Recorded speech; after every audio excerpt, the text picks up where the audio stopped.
So, ఎవరైనా మతం మార్చుకోవడం తప్పు గాదు. It's legal. ఎవరైనా మతం మార్చుకోవచ్చు.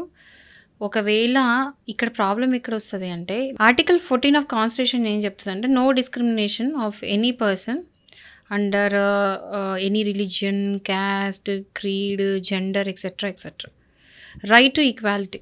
సో, ఎనీబడీ అంటే ఎవరైనా సరే ఏ మతమైనా పాటించొచ్చు, నమ్మొచ్చు.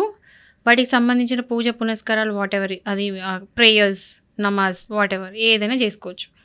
సో, ఎవరికైనా హక్కు ఉంటది. దీన్ని ఫ్రీడమ్ అంటారు. ఓకేనా? సో, రైట్ టు రిలిజియన్ ఉన్నప్పుడు రైట్ టు రిలిజియన్ అంటే ఏంది ఇక్కడ? నువ్వే మతమైనా నువ్వు పాటించుకో. నీ ఇష్టం అది. సో, మతం మార్చుకోవడం కూడా తప్పు కాదు.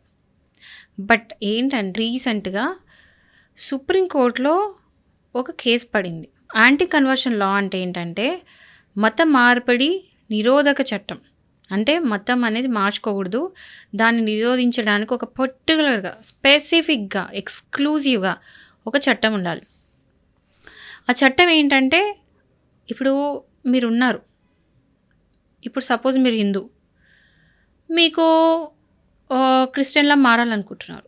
మీరు హిందూలా మారాలనుకుంటున్నారు. ఎందుకంటే మీకు నమ్మకం వచ్చింది. అది మీ చాయిస్. మిమ్మల్ని ఎవ్వడు ఆపలేడు. అది ప్రాబ్లమ్ కాదు, తప్పు కాదు. కానీ ఎప్పుడు ప్రాబ్లమ్ అవుతుంది చెప్పాలా? నేను వచ్చి మీ దగ్గరికి ఎగ్జాంపుల్ చెప్తాను. నేను వచ్చి మిమ్మల్ని మీరు హిందూలా ఉన్నారు కదా, వద్దొద్దు మీరు క్రిస్టియన్లా మారండి, వద్దొద్దు ముస్లింలా మారండి అని బలవంతంగా ఫోర్స్బుల్లీ నీకు ఇష్టం లేకపోయినా సరే నువ్వు మతం మార్చుకో అని చెప్పడం, లేకపోతే నీకు డబ్బులు ఇస్తా, నెలకి ఇంత ఇస్తా, లేకపోతే ఒకేసారి ఇంత ఇస్తా, నువ్వు మతం మార్చుకో అని చెప్పి ప్రేరేపించడం. సో, ఇలాంటి విషయాలు ఏంటంటే మీకు యాక్చువల్గా మీకు ఇష్టం లేదు, మీకు ఏమంటారు, మీకు మతం మార్చుకోవడం మీకు ఇష్టమే లేదు.